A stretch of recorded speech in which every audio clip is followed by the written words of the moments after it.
Alors, on a parlé du plan de salut, des grandes choses que Dieu fait pour nous, et c'est tellement important de nous en rappeler. Mais il y a aussi la vie très concrète à vivre avec Dieu. Et au milieu de la Bible, il y a quelques livres qu'on appelle la littérature de sagesse. Et ça parle de la vie très quotidienne et des choses de chaque jour qu'on est appelé à vivre, à expérimenter. Et donc, c'est vers cela que j'aimerais attirer notre regard ce matin. Comment vivre avec Dieu aussi dans le très quotidien de notre vie. Et avec un exemple tout précis, la promenade du sage. Alors, qui est-il ce sage? Il est question du roi Salomon, qui était un roi qui a vraiment eu un grand prestige à Jérusalem, qui a construit le temple, un grand palais. Et en même temps, c'est quelqu'un qui a réfléchi sur la vie, qui a rassemblé toute une série de proverbes, de réflexions sur la vie concrète. Et là, il nous raconte une de ses promenades. Alors, nous allons lire donc Proverbe 24, versets 30 à 33. Et je regrette, je l'ai pas mis, j'ai pas pensé à faire une diapo là-dessus. Mais on peut écouter, c'est pas très long. Proverbe donc 24, versets 30 à 34. Voilà ce que dit le roi Salomon. J'ai passé près du champ d'un paresseux et près de la vigne d'un homme dépourvu de sens. Et voici, les épines y grandissaient de partout. Les ronces en couvraient la surface et le mur en pierre était écroulé. J'ai regardé attentivement et j'ai tiré instruction de ce que j'ai vu. Un peu de sommeil, un peu d'assoupissement, un peu croiser les mains pour dormir, et la pauvreté te surprendra comme un rôdeur, et la disette comme un homme en armes. Voilà pour cette petite histoire, ce petit récit de Salomon. Donc ce texte de ce matin nous invite à cette petite promenade, une promenade à la fois écologique et méditative.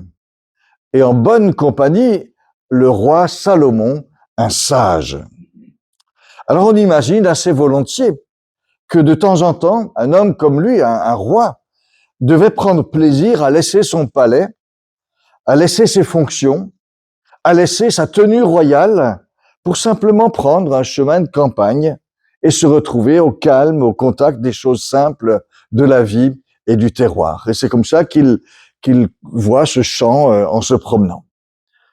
Et il n'est peut-être pas utile de nous rappeler que nous aussi, nous pouvons avoir besoin de tels moments, de moments comme cela où nous aussi on se retrouve un peu avec soi-même, où on laisse un peu de côté les activités, les pressions du quotidien.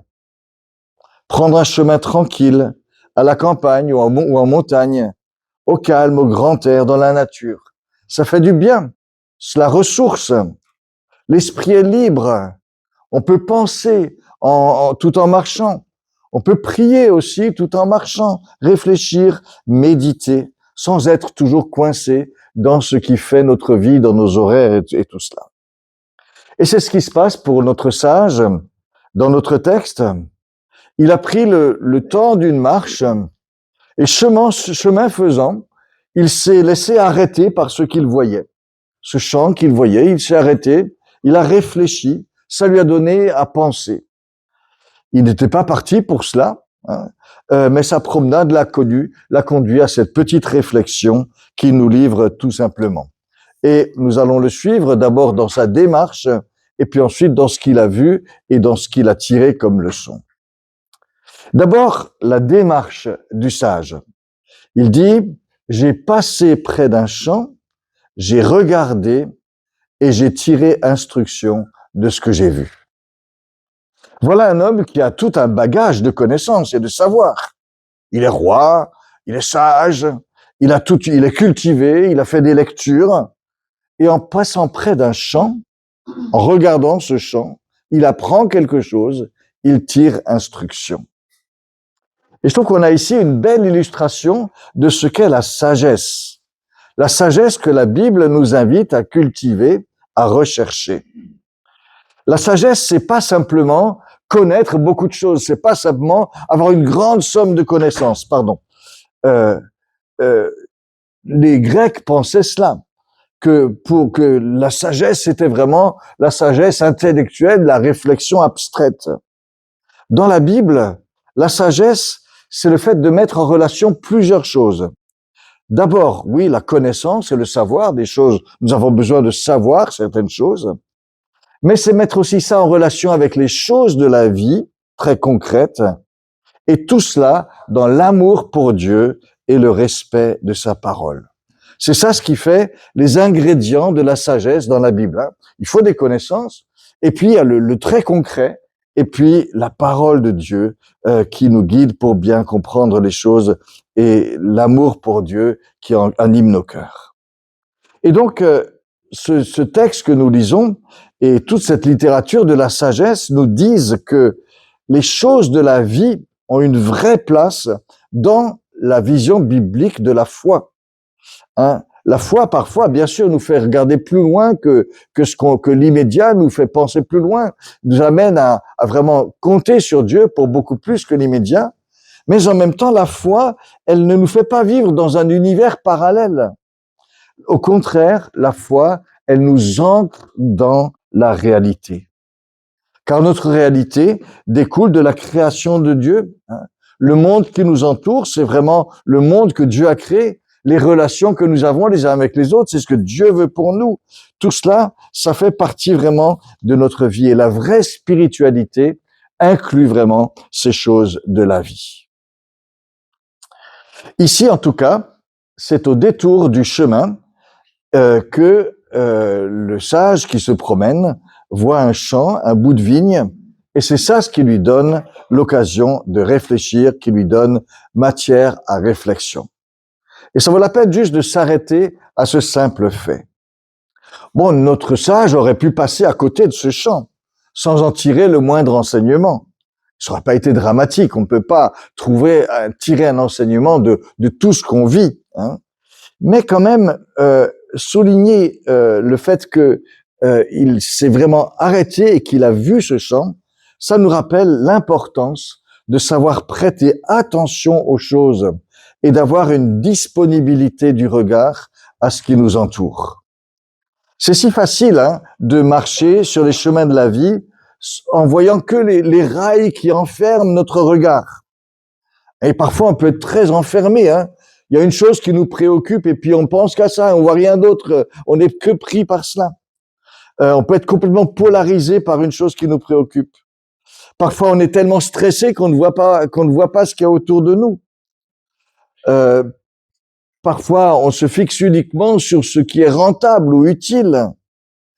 Ou alors, ce qui nous arrive aussi, notre regard est tout occupé par notre smartphone, et puis qu'est-ce qu'on voit autour, hein? Et ça aussi, ça arrive. Vous voyez parfois des gens dans la rue qui marchent comme ça et qui voient rien d'autre que cet écran. J'ai regardé, nous dit le sage. Il avait une disponibilité du regard. Et ça nous interroge aussi en disant, est-ce que nous savons regarder ce qui se passe autour de nous? Est-ce que nous savons regarder et penser à ce qui se passe un petit peu en nous, dans nos propres vies? Est-ce que nous savons parfois nous laisser surprendre par quelque chose que nous voyons? Est-ce que nous savons nous intéresser à ce que nous voyons? Savons-nous regarder? J'ai regardé attentivement, nous dit le sage. Il y a eu le regard, il a vu ce champ, mais aussi après cela, il a commencé à réfléchir, il a approfondi. Le sage ne s'est pas contenté de dire « tiens, c'est comme ça », mais il a cherché à aller plus loin. Il a vu ce champ et s'est dit « mais qu'est-ce qui a pu conduire à cette situation-là? Qu'est-ce que ça peut m'apprendre ?» Et il y a donc chez lui une disponibilité à regarder, mais aussi une disponibilité à méditer, à réfléchir. Alors, il ne s'agit pas d'une méditation prise de tête, Le sujet de réflexion est assez simple. Il voit un champ et une vigne complètement laissés à l'abandon. Et la question que se pose le sage, c'est de dire, mais comment est-ce qu'on en arrive là? Et qu'est-ce que ça peut bien m'apprendre, ce champ, qui est laissé complètement à l'abandon, plein de ronces, avec ce mur écroulé. Tout cela devient une illustration qui permet de réfléchir sur la vie. C'est pas bien compliqué, c'est concret, mais quand même, ça fait avancer. Et ça nous dit vraiment combien la sagesse biblique veut être en prise avec la vie. La sagesse simple, vous savez, mais profonde, qu'on découvre chez les gens qui, comme on dit, ont de l'expérience. Des gens qui ont de l'expérience, c'est pas juste des gens qui ont vécu des choses, mais qui ont su réfléchir. Qu'est-ce que ça veut dire, avoir de l'expérience? Est-ce que c'est juste multiplier les expériences, les enchaîner comme cela, l'une après l'autre? Non. C'est savoir s'arrêter, savoir réfléchir, savoir faire la part des choses dans ce qu'on a vécu, chercher à apprendre de ce qu'on a vécu, nous laisser éclairer par la parole de Dieu en fonction dans ce qu'on vit, parler au Seigneur de ce que nous vivons, faire le point devant le Seigneur. Vous voyez, c'est ça, avoir de l'expérience. C'est laisser les choses avoir une résonance en nous, dans notre vie personnelle et dans notre vie avec Dieu. Toute autre chose que ce zapping effréné des gens qui sans cesse passent d'un écran à l'autre, d'une image à l'autre. Non, s'arrêter, penser notre vie, revenir sur nous-mêmes. Et le psalmiste le dit, sonde-moi, ô Dieu, connais mon cœur, éprouve-moi, connais mes pensées, regarde si je suis sur une mauvaise voie et conduis-moi sur la voie de l'éternité. Et ça nous invite à nous dire, mais comment est-ce que nous traversons notre vie? Est-ce que nous savons vraiment nous arrêter sur nous-mêmes, sur notre vécu? Est-ce que nous savons faire le point de temps en temps? Est-ce qu'on prend de temps en temps le temps vraiment de réfléchir à ce qui nous arrive, aux enchaînements, à ce qui conduise à telle ou telle situation, aux causes, aux conséquences, à ce qui est juste, à ce qui est moins juste, à ce que dit la Bible aussi sur la façon dont nous pourrons orienter notre vie, à trouver une promesse, à trouver une direction dans l'Écriture. Prendre le temps de nous arrêter, de nous arrêter sur nous-mêmes, de réfléchir. Il fut un temps où on préconisait comme discipline personnelle de faire son examen de conscience chaque soir. Qu'est-ce que j'ai fait aujourd'hui de bien, de mal? Comment pourrais-je faire mieux? Alors certains ont vécu ça de manière un peu culpabilisante. Qu'est-ce que j'ai fait de bien, de mal? Non, il faut pas vivre ça de manière culpabilisante parce qu'on a un Dieu de grâce véritablement. Mais ça vaut la peine quand même de prendre le temps de nous arrêter sur nous-mêmes. Mais de nous arrêter sur nous-mêmes, pas pour nous culpabiliser et nous laisser casser par tout ce qui ne va pas, mais en sachant que Dieu est miséricordieux, compatissant, en sachant aussi que rien ne peut nous séparer de son amour manifesté en Jésus. J'ai regardé attentivement, donc dit le sage. Et regarder, c'est aussi relier les fils de notre vie. Alors regarder donc attentivement, c'est aussi tracer des lignes, relier les fils de notre vie. Quand on entend certaines personnes, on a l'impression que tout ce qui leur arrive, c'est comme quelque chose qui leur tombe dessus, sans que on le sache ni d'où ça vient, ni pourquoi, ni comment, qu'est-ce qui se passe. Leur vie est comme une série de happenings, de choses qui leur arrivent dessus, sans qu'il y ait aucun enchaînement discerné. Ce n'est pas la façon dont notre sage voit les choses. La sagesse, c'est aussi savoir que dans notre vie, il y a des causes, il y a des conséquences. Je fais ceci, ça implique cela. Il y a parfois aussi des directions, des aiguillages de notre vie, des enchaînements. Il peut y avoir des erreurs. Il peut y avoir des tas de choses qui nous mettent sur un mauvais chemin, des tentations auxquelles on a cédé. Et tout cela fait la trame de notre vie. Nous ne sommes pas uniquement victimes de circonstances, comme certains sembleraient le dire. Et il est utile d'apprendre à discerner ces choses dans notre vie. Et c'est un travail aussi à faire pour nous de savoir réfléchir aux enchaînements de notre vie. C'est une façon dont nous sommes responsabilisés devant Dieu, en sachant que vraiment, oui, je dois reconnaître ici ou là que j'ai pu prendre un mauvais chemin et que maintenant il faudrait peut-être revenir en arrière, en tout cas ne pas refaire la même chose. Hein. Ça peut aussi parfois nous apaiser en disant oui, là tu as subi un gros choc, il va falloir du temps pour s'en remettre, avec l'aide de Dieu, ce sera possible. Et aussi, cela nous permet parfois, quand on essaye de discerner les chemins de Dieu dans notre vie, d'être encouragé en disant oui, le Seigneur m'a vraiment soutenu, a vraiment été avec moi. En tout cas, la Bible valorise cette responsabilité, cette dignité que le Seigneur nous donne en nous appelant vraiment à construire notre histoire par nos actes et par nos choix. Et on retrouve beaucoup d'appels de la parole de Dieu dans ce sens-là. Considérez attentivement vos voies, demandait le prophète Michée. Revenez de vos mauvaises voies, disait Jérémie. Examinez toutes choses, retenez ce qui est bon et abstenez-vous de toute espèce de mal. Voilà cette idée de dire, prendre le temps, oui, de nous arrêter, d'approfondir, de relier les fils de notre vie. Le sage, donc, s'est arrêté, a réfléchi, à discerner les choses devant ce champ, mais pas de manière détachée et extérieure. Il a regardé et il a tiré instruction. J'ai vu, dit-il, et j'ai tiré instruction pour moi-même. J'ai tiré instruction pour moi-même de ce que j'ai vu. Il voyait un champ, c'était pas le sien, et il tire instruction pour lui-même. Et je trouve cela très, très touchant. Salomon, le roi d'Israël, réputé pour sa grande sagesse, tire instruction de la négligence d'un simple paysan. Le roi qui apprend quelque chose d'un simple paysan. Et c'est ici l'humilité qui va avec la sagesse. L'humilité qui me fait dire que je ne suis pas au-dessus de mon frère.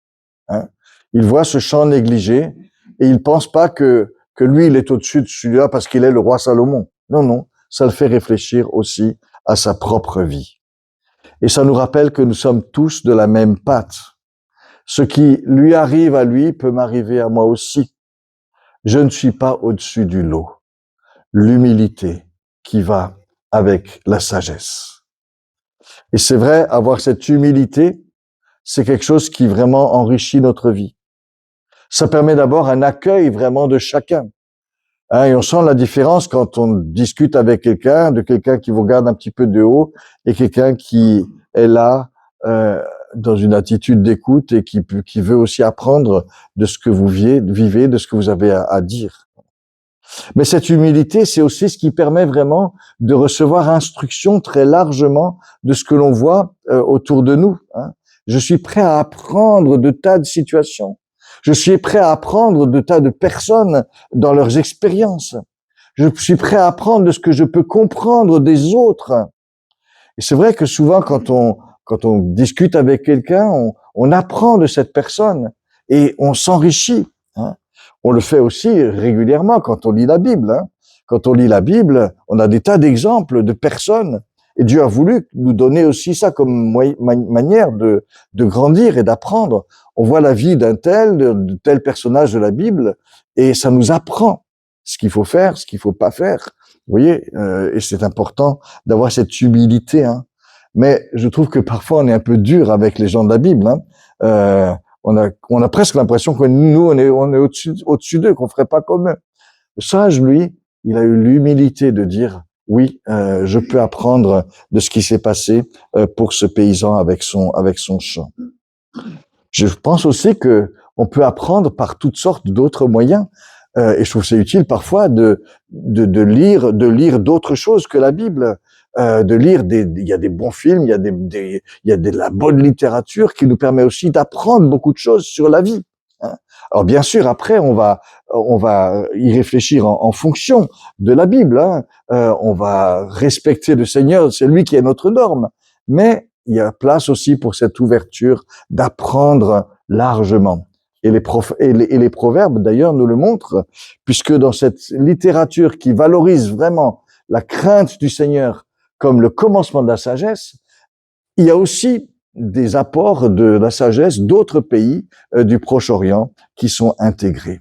Apprendre, avoir cette humilité pour tirer instruction de ce que nous pouvons recevoir des uns, des autres, de telles expériences de la vie, etc. Et c'est aussi une façon dont nous pouvons grandir en mettant tout cela, bien sûr, en rapport avec le respect de notre Seigneur. Alors, nous avons ici parcouru un petit peu la démarche du sage, avec ses différentes étapes, c'est cette ouverture, ce désir d'approfondir, cette humilité. Maintenant, prenons juste quelques instants pour considérer ce que le sage a vu, et les enseignements qu'il en a tirés. Et on rappelle un petit peu, donc, ce constat: j'ai passé près de la vigne d'un homme dépourvu de sens, les orties y poussaient partout, les mauvaises herbes en couvraient la surface, et son mur en pierre était abattu. En regardant ce bout de champ, cette vigne, on peut dire que c'est vraiment un désastre complet. Le regard de Salomon, pourtant, va au-delà de simplement dire « voilà le désastre ». La question qu'il se pose, c'est comment est-ce qu'on en arrive à un tel désastre? Et la réponse qu'il donne, c'est que on ne l'a pas forcément voulu, on l'a pas forcément décidé, mais on y est plutôt arrivé par une succession de reports ou de négligences qui sont tous marqués par un petit mot, le petit mot « un peu ». Et qu'est-ce qu'il dit? Comment est-ce qu'on y arrive? Un peu de sommeil, un peu d'assoupissement, un peu croiser les mains pour dormir, et la pauvreté te surprendra comme un voleur, et la disette comme un homme en armes. Le propriétaire de ce champ a été négligent. On peut même le caractériser comme un négligent, un paresseux. Le résultat en porte le témoignage. Mais l'important, c'est de découvrir comment cela fonctionne et comment est-ce qu'on en arrive là. Et la réflexion de Salomon, c'est de dire que la négligence, elle ne s'installe pas de manière massive et visible. Mais la négligence, elle s'installe par une succession de un peu. Celui qui finalement a complètement délaissé l'entretien de son champ n'a pas tout lâché d'un coup. Il s'est simplement relâché un peu.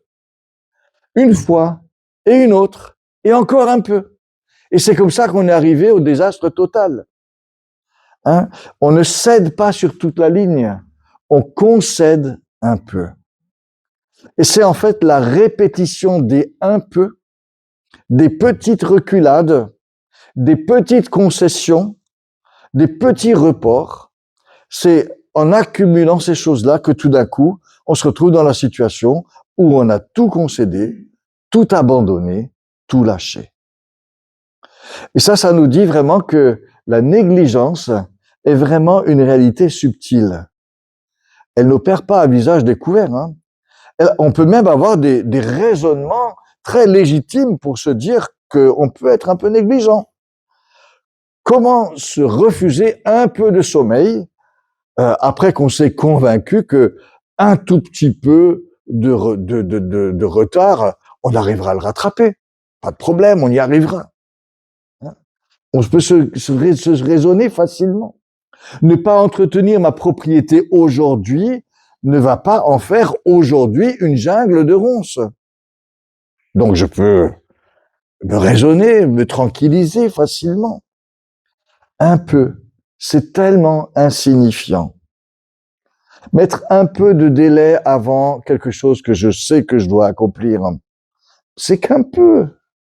C'est juste remettre un peu, pas plus. Et c'est comme cela, malheureusement, en accumulant les un peu, qu'on se retrouve hors délai et que le résultat devient irrattrapable. Vous voyez, c'est vraiment ça, ce que le Salomon essaie de nous dire.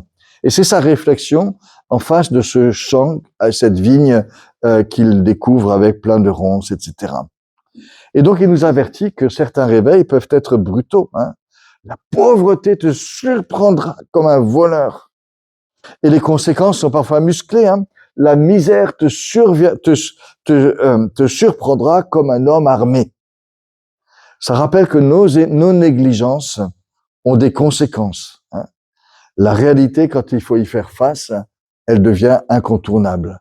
Et là, une fois qu'il y a les ronces, une fois qu'il y a tout ça, que le mur est écroulé, c'est beaucoup plus grave que ces petits un peu qu'on s'était donné.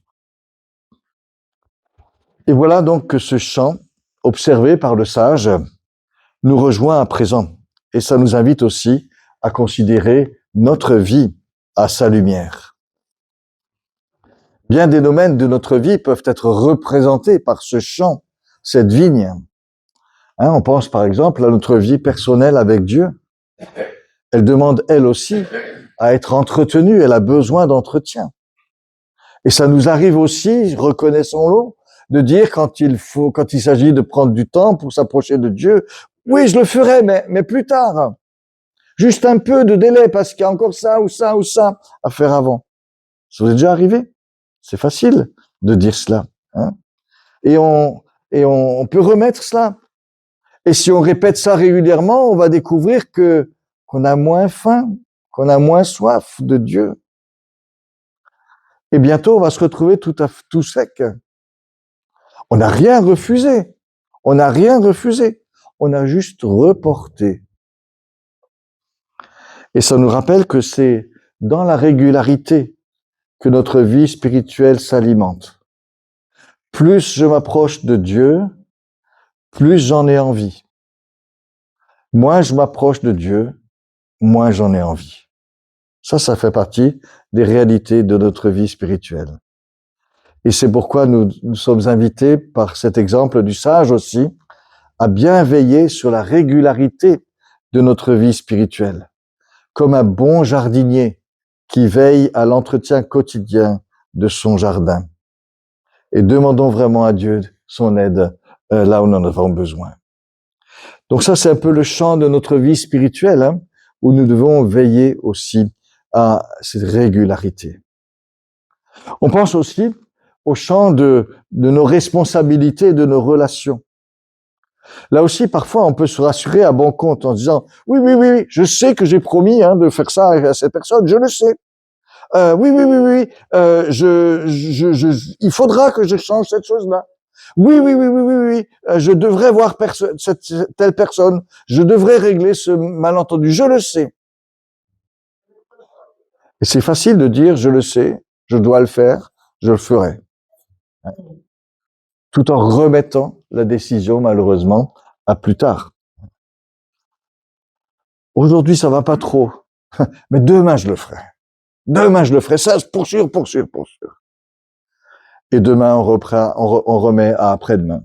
Vous voyez, hein, ça nous arrive tous, hein, si on se regarde un petit peu dans le miroir. Hein. C'est vraiment quelque chose qui nous arrive à chacun. Et c'est utile pour nous de prendre le temps aussi de visiter un peu notre vie, de débusquer un peu ces choses qu'on remet. Hein. Faisons peut-être des listes pour nous rappeler et de dire on barre sur la liste seulement au moment où c'est fait. Oui, des choses qui doivent nous aider à vraiment prendre ces responsabilités qui sont les nôtres sans les remettre constamment à plus tard. En tout cas, l'image contraire à celle de cette vigne complètement délaissée est celle d'un jardin bien entretenu. Un jardin bien entretenu, c'est un jardin qui est régulièrement entretenu, arrosé régulièrement, arraché, aéré régulièrement, semé au moment fixé. S'il y a des mauvaises pousses, savoir les enlever juste quand elles sont encore petites. Agir rapidement avant que les choses ne prennent plus d'ampleur. Et parce qu'on fait ça régulièrement, parce qu'on agit en son temps, l'ensemble se porte bien. Et si on applique ça à notre vie spirituelle ou à notre vie familiale ou relationnelle, ça nous dit la valeur de la discipline. Être régulier dans notre vie spirituelle. Être fidèle dans les petites choses. Être vigilant sur nous-mêmes. prendre garde aux petites choses qui ne vont pas, être fiable dans nos engagements. C'est un peu tout cela, évoqué par cette image d'un jardin entretenu régulièrement. Et Dieu veut être vraiment avec nous pour cela. Il est le Dieu de la persévérance, nous dit l'Épître aux Romains. Celui qui veut nous aider à persévérer. Celui qui continue d'être à nos côtés, qui agit en nous, qui veut nous soutenir, qui veut aussi créer en nous le vouloir et le faire. Là où parfois nous on dirait pour plus tard. Non, non. Dieu veut créer cela si on lui demande et il sait le faire. Il veut nous accompagner. Alors je conclus par un petit résumé. Nous étions partis pour une petite marche méditative.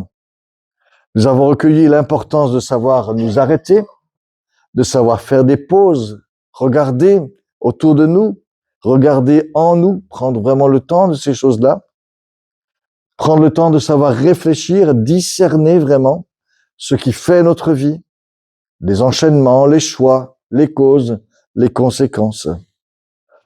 Assumer aussi notre responsabilité devant ces choses-là.